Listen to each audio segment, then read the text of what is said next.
的客家。哦，你冻煮是冻饱呢，哎，还是梦一不一强。哎，拍谁啦，拍谁啦？嘿，那按多放快啊，嘿都不宁睡啊，辛苦了。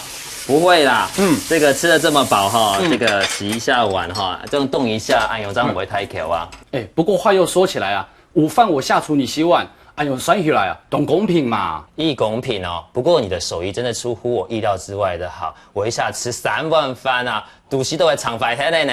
哎，听你这样讲，我超有成就感的哎。哎，吃点甘美啊？吃了3碗饭还是得赶美。哎，你是没有听说过啊？吃点睡够啊，可以帮助消化，而且啊，听说对身体健康也不错。吃点甘美啊，又占不了多少胃的空间。好了，好像又星期天皮都拔口嘞，我就吃点甘美好了。哎，你有没有听说过啊？这个甘美皮啊，可以拿来做麻粿啊？做麻粿？没听过啊？没听过。那你们都怎么样？橘子皮吃完就丢了？吃完就丢掉啊？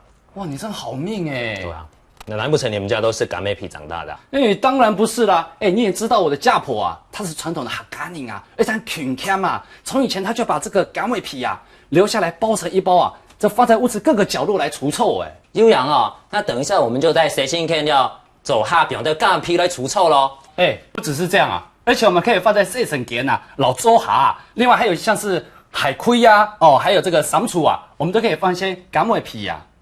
有样哦，甲因点下饲料变到咁么批度海出散出地北毒来除臭，因是不是芳香剂就在3000类呢？哎，现在经济不景气啊，我们可以多找一点上钱的方法，以后可以多存一点钱。好啊，那好主意，以后就叫我上钱给方法咯。哎，时候不早了，我们赶快把这个饭桌啊收拾一下，我们准备要出门了。好啊，赶紧饲料10分钟收，按收板块。好，来，所以我也把这个甘味皮啊，把它收一收啊。所以各位。我一讲客家话，你就知道物尽其用，也知道甘味皮怎么样废物利用喽。这是一定要的哦。哎，赶快我们收一收吧，准备出门了。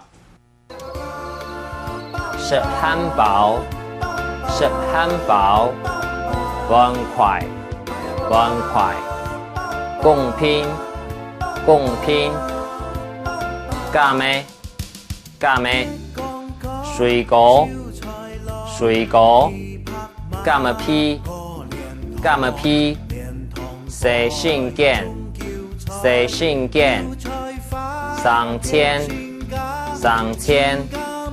家婆，家婆，看你按有心意，看你按有心意。